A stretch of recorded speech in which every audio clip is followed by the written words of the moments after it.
No coração do Pantanal sul-mato-grossense, um homem de 67 anos desaparece, sem deixar rastros. Sua canoa é encontrada, mas dele nenhum sinal.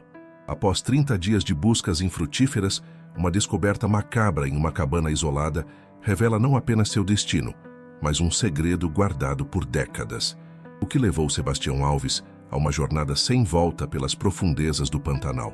Uma história real onde lenda, cultura e mistério se entrelaçam nas águas que guardam segredos. O amanhecer no Pantanal sul-mato-grossense trazia aquela conhecida sinfonia de sons. Garças cortavam o céu alaranjado, enquanto jacarés deslizavam silenciosamente pelas águas rasas. Era julho de 2023, época da vazante, quando as águas começam a recuar lentamente e revelam os segredos que estiveram submersos. Naquele cenário de beleza selvagem, a pequena comunidade de Porto Esperança seguia seu ritmo próprio, alheio às pressas do mundo moderno. Pescadores preparavam seus barcos, famílias estendiam roupas nos varais, e o velho Sebastião Alves, como todos os dias nos últimos 40 anos, saía para sua caminhada matinal à beira do rio. Aos 67 anos, Sebastião era uma figura tão constante quanto as próprias águas do Pantanal. Seu chapéu de palha desbotado e a camisa xadrez já faziam parte da paisagem. O que ninguém poderia imaginar é que, em poucos dias, esse cenário aparentemente imutável seria abalado para sempre. Na manhã de 15 de julho, os moradores notaram algo incomum. O velho Sebastião não apareceu para tomar seu café na venda do Sr. Moacir, como fazia religiosamente. Sua cadeira vazia parecia um presságio silencioso do que estava por vir. Era estranho demais. Em 4 décadas, seu Sebastião nunca deixou de aparecer por aqui, nem quando teve aquela pneumonia forte em 2018. Recordaria depois Moacir, proprietário da pequena mercearia local. Mas algo estava prestes a mudar para sempre na vida pacata daquela comunidade pantaneira. Capítulo 2. O Homem das Águas. Sebastião Alves não era apenas mais um morador de Porto Esperança. Para muitos, era a própria memória viva do Pantanal. Nascido e criado nas margens do rio Paraguai, conhecia cada recanto, cada canal, cada coricho da região como a palma de sua mão enrugada pelo tempo. Viúvo há mais de uma década, após a partida de Dona Conceição vitimada por um câncer, Sebastião vivia sozinho em uma casa simples de madeira, erguida por ele mesmo quando ainda jovem. O interior preservava fotografias amareladas, móveis antigos e uma coleção impressionante de artefatos encontrados em suas andanças pelo Pantanal. Carapaças de tartarugas, chifres de veado, pedras curiosas e até mesmo um velho remo indígena. Tio Sebastião sabia ler o Pantanal como quem lê um livro aberto. Previa enchente, conhecia os hábitos dos animais, sabia quando ia chover só de olhar para o céu, conta Josué Alves, sobrinho e uma das poucas pessoas com quem mantinha contato regular.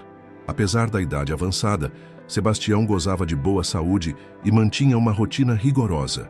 Acordava com o nascer do sol, tomava seu café preto na venda do Moacir, passava horas pescando ou apenas observando a natureza e retornava ao entardecer. Raramente usava telefone e ignorava completamente a existência da internet. Seu único luxo era um velho rádio a pilha que o conectava ao mundo através de notícias e músicas sertanejas. Havia algo de misterioso em seu olhar, como se carregasse segredos que as águas do Pantanal ajudavam a preservar. Poucas pessoas conheciam sua história completa. Falava-se que na juventude havia trabalhado como guia para pesquisadores, outros diziam que tinha sido mateiro, e alguns mais velhos mencionavam um passado como agente ambiental. Ele vivia como se tivesse feito um pacto com o Pantanal. Tirava dele só o que precisava para viver, nada mais. Recorda Dona Marlene, vizinha de Sebastião por mais de 20 anos. O que ninguém poderia imaginar é que esse homem, tão integrado à natureza local, desapareceria sem deixar rastros, como se o próprio Pantanal o tivesse engolido. Capítulo 3. O dia em que Sebastião sumiu. A segunda-feira de 15 de julho começou como qualquer outra em Porto Esperança. O sol despontava lentamente sobre as águas do rio Paraguai e os primeiros barcos já cortavam o espelho d'água. A ausência de Sebastião na venda do Moacir foi apenas o primeiro indício de que algo estava errado. Por volta das 11 da manhã, Josué, seu sobrinho, passou pela casa do tio para entregar alguns remédios que havia comprado na cidade. Encontrou a porta entreaberta, um café pela metade na mesa da cozinha e nenhum sinal de Sebastião. A canoa, que normalmente ficava amarrada no pequeno pier de madeira nos fundos da casa, não estava lá. Achei que ele tinha saído para pescar, como fazia às vezes. Não me preocupei de imediato. Deixei os remédios em cima da mesa com um bilhete, relatou Josué posteriormente. Joaquim Silveira, pescador local, afirma ter visto Sebastião navegando o rio acima por volta das 7 da manhã. Segundo ele, o idoso parecia levemente agitado, algo incomum para alguém de temperamento tão estável. Ele levava uma mochila grande e tinha mantimentos na canoa, como se fosse ficar fora por alguns dias. Achei estranho porque o seu Sebastião sempre avisava quando ia se embrenhar no Pantanal, declarou Joaquim. O último registro confirmado de Sebastião foi feito por Maria Pereira, professora da escola local, que voltava de uma visita a parentes em uma comunidade vizinha. Ela cruzou com Sebastião próximo à entrada de um canal menos conhecido, cerca de 10 quilômetros rio acima. Ele acenou para mim como sempre fazia, mas tinha algo no olhar dele. Parecia determinado, quase apressado. Sebastião nunca tinha pressa, lembrou Maria. Na casa do idoso, alguns objetos chamavam a atenção. Um álbum de fotografias aberto sobre a mesa, mostrando imagens antigas de uma região remota do Pantanal. Um mapa desgastado com marcações a lápis e, curiosamente, sua carteira de identidade e documentos pessoais que nunca deixava para trás. No entardecer daquele dia, quando Sebastião não retornou, a preocupação começou a tomar conta da pequena comunidade. Josué retornou à casa do tio e, ao perceber que ele não havia voltado, alertou os outros moradores. Ninguém poderia imaginar que aquele seria apenas o primeiro de muitos dias de angústia e buscas infrutíferas. E enquanto a noite caía sobre o Pantanal, um vento frio e incomum para julho, parecia sussurrar que Sebastião havia levado consigo um segredo que permaneceria oculto por mais 30 longos dias. Capítulo 4. Contra o tempo e a natureza. Os primeiros raios de sol do dia 16 de julho encontraram uma Porto Esperança mobilizada. A notícia do desaparecimento de Sebastião espalhou-se rapidamente e, antes mesmo do amanhecer, 3 barcos já cortavam as águas do rio Paraguai, seguindo o trajeto que o idoso supostamente havia tomado. A Polícia Militar Ambiental foi acionada e chegou por volta das 10 da manhã com uma equipe especializada em buscas na região pantaneira. O sargento Marcelo Gomes, veterano em operações no Pantanal, assumiu o comando das buscas. O Pantanal é um ambiente complexo. Temos canais que se formam e desaparecem com as cheias, vegetação densa, áreas de difícil acesso. Um homem pode estar a 100 metros de você e ser impossível de encontrar, explicou o sargento. Nos primeiros 3 dias, as buscas concentraram-se num raio de 20 quilômetros a partir do último avistamento relatado pela professora Maria.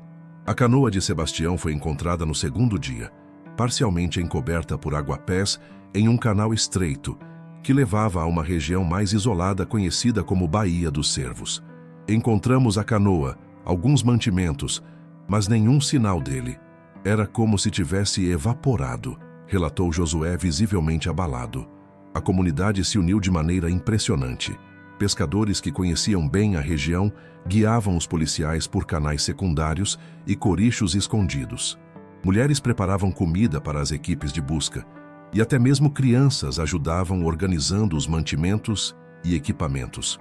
Uma semana após o desaparecimento, a operação ganhou reforços. Bombeiros especializados em buscas aquáticas, cães farejadores e até mesmo um helicóptero da Polícia Federal sobrevoou a área por 2 dias. Mas o Pantanal parecia determinado a guardar seu segredo. Era frustrante. Tínhamos toda a tecnologia, gente experiente, e não conseguíamos encontrar um rastro sequer, comentou o tenente Rodrigo Mendes dos bombeiros. As condições naturais não ajudavam. A vazante tornava certas áreas inacessíveis por barco, enquanto outras, recém-expostas, criavam um labirinto de lama e vegetação. Os cães perdiam o faro com a umidade e os cheiros intensos da fauna pantaneira. À medida que os dias passavam, as esperanças diminuíam. Alguns moradores mais velhos começaram a falar sobre as lendas do Pantanal, sobre como às vezes a natureza escolhe quem vai levar. A angústia aumentava e com ela as perguntas sem resposta.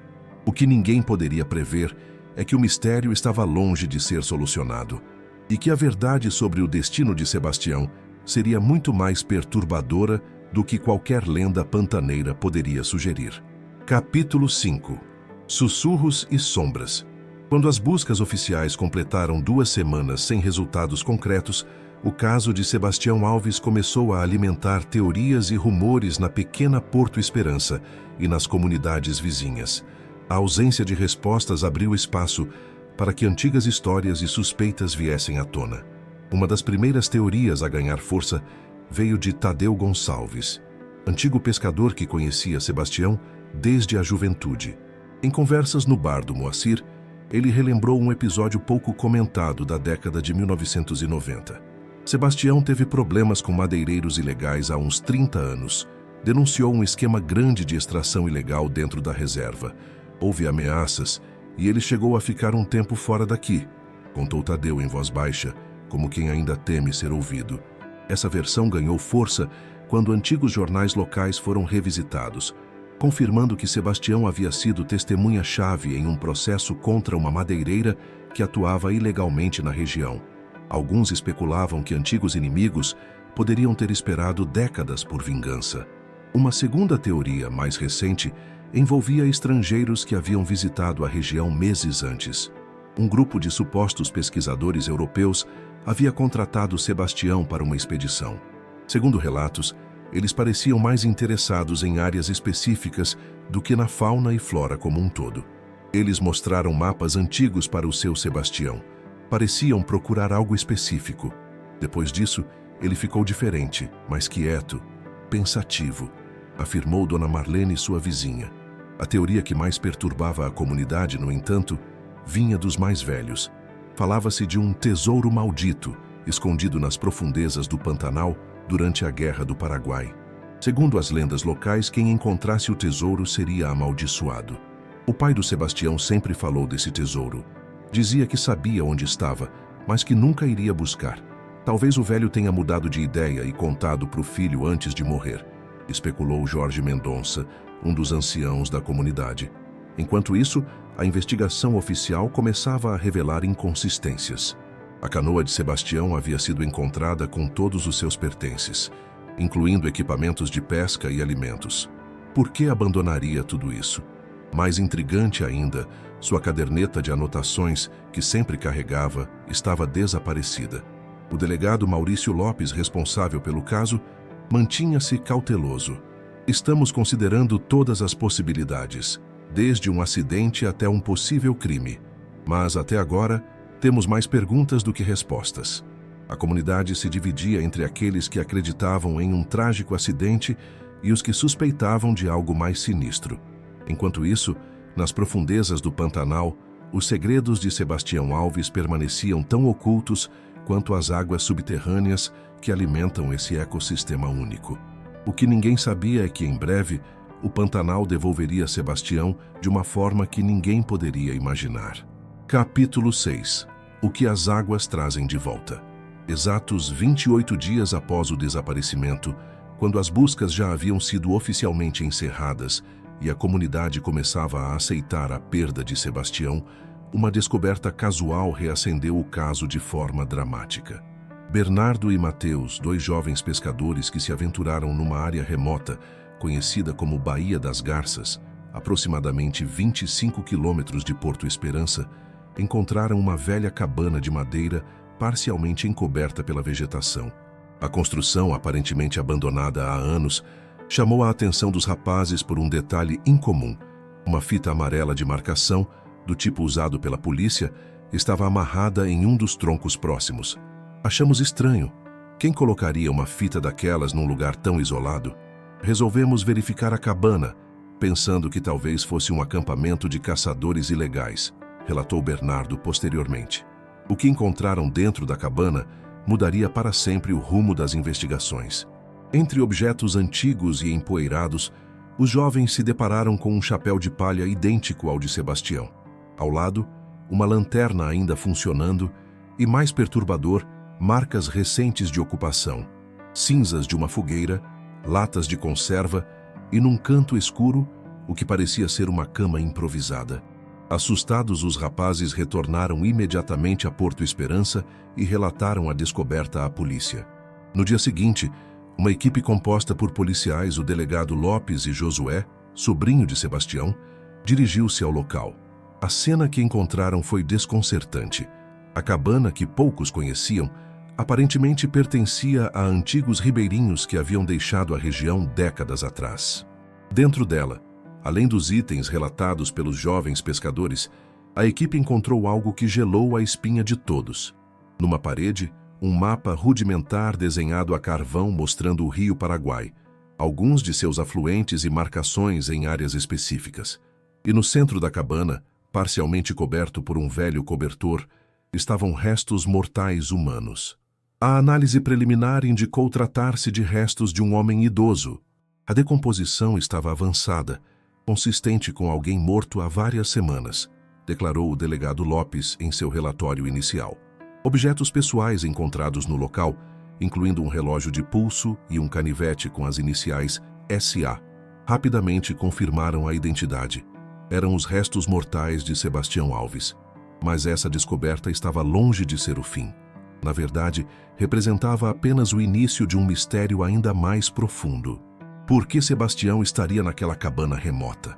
Como teria chegado lá sem sua canoa? E a pergunta mais perturbadora: o que teria causado sua morte? Entre os pertences encontrados junto aos restos mortais, um caderno de anotações chamou a atenção dos investigadores. As páginas parcialmente danificadas pela umidade continham escritos recentes de Sebastião, revelando um propósito que ninguém poderia ter imaginado. Capítulo 7. A verdade enterrada no tempo. Com a confirmação oficial de que os restos mortais pertenciam a Sebastião Alves, a investigação ganhou novos contornos. O Instituto Médico Legal de Campo Grande trabalhou incansavelmente para determinar a causa da morte, enquanto os investigadores mergulhavam nas pistas deixadas na cabana. O caderno encontrado junto aos restos mortais tornou-se peça central do quebra-cabeça. Nas páginas úmidas, a caligrafia trêmula de Sebastião revelava uma jornada que havia começado muito antes de seu desaparecimento. Finalmente encontrei as coordenadas exatas. Depois de todos esses anos, vou poder cumprir minha promessa, dizia um dos trechos mais legíveis, datado de 3 dias antes de seu desaparecimento. A análise forense inicial não indicava sinais de violência nos restos mortais, apontando para uma morte por causas naturais, possivelmente um ataque cardíaco. No entanto, a situação toda permanecia envolta em mistério. Por que Sebastião estaria sozinho em uma cabana abandonada? O que o motivou a fazer essa jornada final sem avisar ninguém? A resposta começou a emergir quando o delegado Lopes decidiu investigar mais a fundo o passado de Sebastião. Nos arquivos da antiga Fundação Nacional do Índio em Corumbá, descobriu que na década de 1970, Sebastião havia trabalhado como guia para antropólogos que estudavam os remanescentes de povos indígenas na região. Mais surpreendente ainda foi o documento encontrado nos arquivos do Exército. Durante a ditadura militar, uma operação sigilosa havia sido conduzida na região para mapear possíveis esconderijos subversivos no Pantanal. Sebastião aparecia listado como informante local, um detalhe de sua vida que ele nunca compartilhou com ninguém em Porto Esperança. Enquanto isso, uma análise mais detalhada do mapa na parede da cabana revelou que as marcações coincidiam com locais onde, historicamente, comunidades indígenas Guató haviam estabelecido aldeamentos antes de serem deslocadas no século XX. A reviravolta veio quando Josué, revisitando a casa do tio, encontrou uma caixa trancada sob o assoalho. Dentro dela, cartas antigas trocadas entre Sebastião e um antropólogo chamado Robert Miller, datadas do início dos anos 1980. Essas cartas mudaram completamente nossa compreensão do caso, explicou o delegado Lopes. Revelaram que Sebastião havia prometido ao antropólogo, que morreu em 1982, devolver artefatos sagrados Guató aos seus locais de origem. Miller havia removido esses artefatos para estudo e, arrependido, pediu a Sebastião que os devolvesse. O mapa na cabana não marcava tesouros ou esconderijos. mas sim os locais sagrados onde os artefatos deveriam ser retornados. Sebastião havia guardado esse segredo por décadas, esperando o momento certo para cumprir sua promessa. A peça final do quebra-cabeça foi encontrada quando os investigadores retornaram à cabana para uma busca mais minuciosa. Sob um dos assoalhos, cuidadosamente embrulhados em tecido, estavam diversos artefatos indígenas. Todos exceto um, sugerindo que Sebastião havia conseguido devolver pelo menos um dos itens antes de seu falecimento. O caso, que parecia um mistério sinistro, transformava-se agora numa jornada final de redenção. Mas ainda restavam perguntas. Como Sebastião chegou à cabana sem sua canoa? E por que escolheu realizar essa missão agora, depois de tantas décadas? Capítulo 8. A última jornada. A autópsia completa revelou que Sebastião havia morrido de um infarto fulminante. O estado de seus restos mortais era consistente com alguém que havia falecido sozinho, em um lugar isolado, sem possibilidade de socorro. Mas vários detalhes encontrados na cabana mostravam que, nos seus momentos finais, o velho conhecedor do Pantanal estava realizando uma missão que considerava sagrada. Alberto Conceição, um dos últimos remanescentes Guató que vivia em uma reserva próxima a Corumbá, foi chamado para identificar os artefatos. Seus olhos se encheram de lágrimas ao ver os objetos. Estes são itens rituais de nossos ancestrais. Este, especificamente, disse apontando para uma pequena escultura em madeira que representava um jacaré estilizado. É o Itaquaruçu, guardião das águas profundas. Foi levado de nossa aldeia há mais de 50 anos. As últimas anotações de Sebastião, embora fragmentadas, revelavam um homem em paz com seu destino. Nas páginas finais do caderno, escreveu: "Sinto que meu tempo está próximo. As águas do Pantanal me deram tudo, e a elas devo retornar o que não me pertence. Se não voltar, que saibam que parti fazendo o que era certo." A investigação do delegado Lopes também encontrou um aspecto surpreendente. A fita amarela de marcação não havia sido colocada pela polícia, mas pelo próprio Sebastião. Era parte de um sistema que havia criado para marcar os locais sagrados onde os artefatos deveriam ser devolvidos. Josué, revisitando a cabana com os investigadores, fez uma descoberta pessoal. "Meu tio me contou histórias sobre esse lugar quando eu era criança. Ele dizia que era um portal entre mundos. Achei que eram apenas lendas para me impressionar. Nunca imaginei que era real e que ele viria para cá em sua jornada final." A canoa de Sebastião, encontrada a quilômetros de distância, revelava parte do plano. Aparentemente, ele havia deixado o barco propositalmente naquele local para despistar possíveis seguidores, continuando sua jornada a pé por trilhas antigas que só ele conhecia. O antropólogo Dr. Marcos Vieira, da Universidade Federal de Mato Grosso do Sul, chamado para auxiliar na compreensão do caso, ofereceu uma perspectiva cultural. Para muitas culturas indígenas do Pantanal, devolver objetos sagrados aos seus locais de origem é uma missão de vida ou morte. Sebastião, vivendo entre dois mundos, o dos pantaneiros e o do conhecimento indígena que absorveu, provavelmente sentia essa responsabilidade como um fardo e uma honra. No bolso da camisa, junto aos restos mortais, foi encontrado um pequeno papel dobrado com uma mensagem simples escrita à mão: "Missão cumprida, Robert." Uma referência ao antropólogo que havia confiado a tarefa a Sebastião décadas atrás. A cabana, que inicialmente parecia um cenário sinistro, revelou-se um local de propósito e significado. Era o ponto central de um mapa espiritual que Sebastião havia guardado em segredo durante toda a sua vida, esperando o momento certo para cumprir sua promessa. Mas mesmo com todas essas revelações, algumas perguntas permaneciam sem resposta, como se o próprio Pantanal quisesse preservar parte do mistério de um de seus filhos mais devotos. Capítulo 9. Os segredos que ficaram à história de Sebastião Alves e sua missão final foi aos poucos sendo reconstruída, mas nem todos os detalhes puderam ser esclarecidos. Como é comum em mistérios do Pantanal, certas lacunas permanecem abertas, alimentando conversas e especulações entre os moradores de Porto Esperança até os dias atuais. Um dos aspectos mais intrigantes nunca foi completamente elucidado.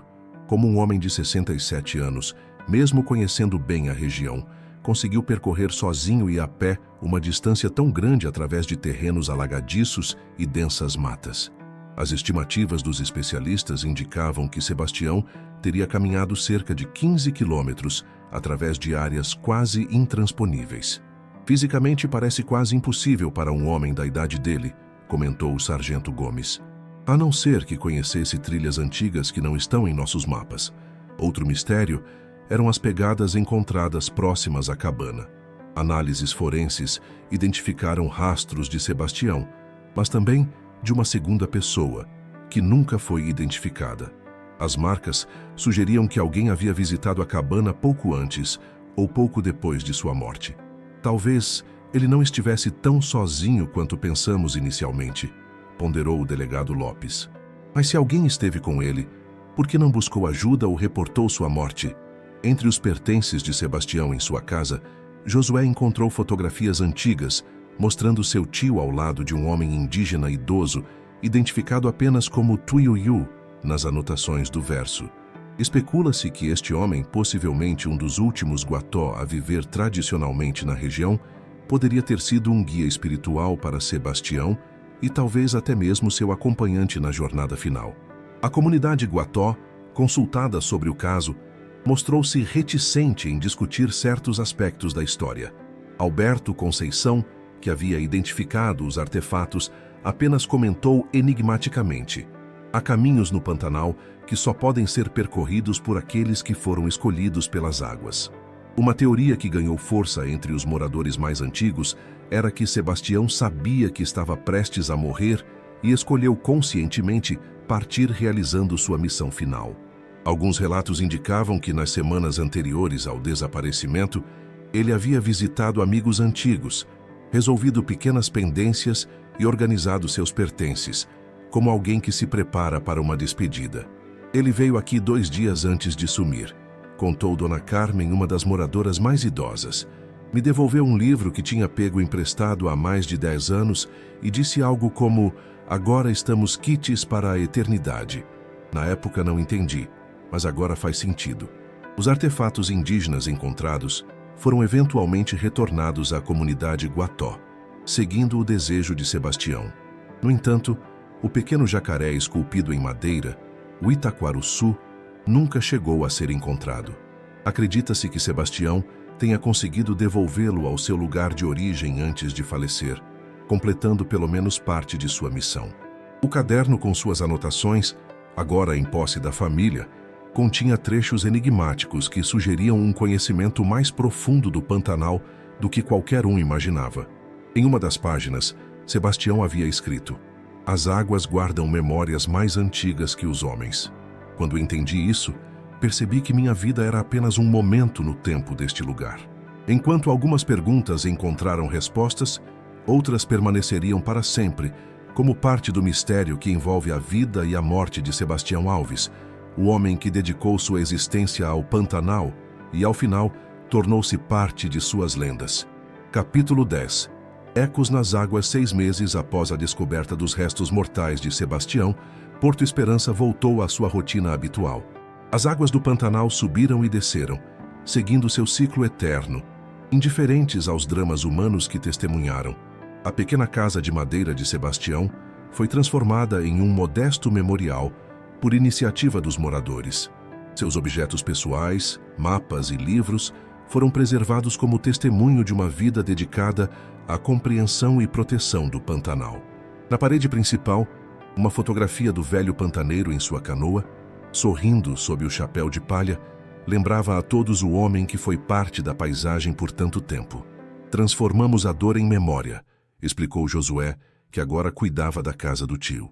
As pessoas vêm aqui não para lamentar sua morte, mas para celebrar sua vida e aprender sobre o Pantanal que ele tanto amou. A cabana onde Sebastião foi encontrado, por decisão das autoridades e com aprovação da comunidade Guató, foi mantida intacta como local de significado cultural. Alberto Conceição e outros líderes indígenas ocasionalmente realizam cerimônias discretas no local, honrando tanto a memória de Sebastião quanto a reconexão com seus artefatos sagrados. O antropólogo Dr. Marcos Vieira iniciou um projeto de documentação dos conhecimentos tradicionais do Pantanal, inspirado pela história de Sebastião. Seu trabalho incluiu entrevistas com antigos moradores e o mapeamento de locais considerados sagrados pelas comunidades indígenas. O que aconteceu com Sebastião nos fez perceber que estamos perdendo conhecimentos valiosos sobre este ecossistema único, afirmou o pesquisador. Cada ancião que parte leva consigo uma biblioteca de saberes que não encontramos em livros. Em uma manhã de janeiro, durante a cheia do Pantanal, pescadores relataram um fenômeno incomum próximo à Baía das Garças. Um bando de tuiuius, as icônicas aves pantaneiras, sobrevoando em círculos uma área específica por horas, como se realizassem uma dança aérea. Coincidentemente, era o aniversário de nascimento de Sebastião. O Pantanal tem seus próprios modos de lembrar aqueles que o respeitaram, comentou Jorge Mendonça, acendendo uma vela em homenagem ao amigo. A história de Sebastião Alves transformou-se gradualmente em algo maior que um simples caso de desaparecimento e morte. Tornou-se um símbolo da conexão profunda entre o homem e a natureza, das responsabilidades que carregamos e dos segredos que escolhemos guardar. Na venda do Sr. Moacir, a cadeira que Sebastião ocupava por décadas permanece vazia, por respeito. Ao lado dela, uma pequena placa feita à mão diz simplesmente: alguns homens nunca partem por completo. Cá nas noites de lua cheia, quando as águas do Pantanal refletem o céu estrelado como um espelho perfeito, os moradores mais antigos dizem que é possível ver, ao longe, o contorno de uma canoa deslizando silenciosamente, guiada por um homem de chapéu de palha. Uma lenda nascida da vida e morte de um homem que, em sua jornada final, nos lembrou que somos apenas visitantes passageiros em um mundo muito mais antigo e sábio que nós. Nas palavras finais de seu caderno, Sebastião escreveu o que agora serve como seu epitáfio. O que somos, se não água retornando à água? O ciclo se completa, as histórias permanecem, e o Pantanal continua, indiferente às nossas breves passagens por suas veredas. O caso de Sebastião Alves mistura mistério, cultura e a conexão profunda entre um homem e a natureza. O que você achou dessa história? Existe alguma lenda ou mistério na sua região que merece ser contada? Deixe nos comentários e não se esqueça de compartilhar com quem aprecia histórias de mistérios reais.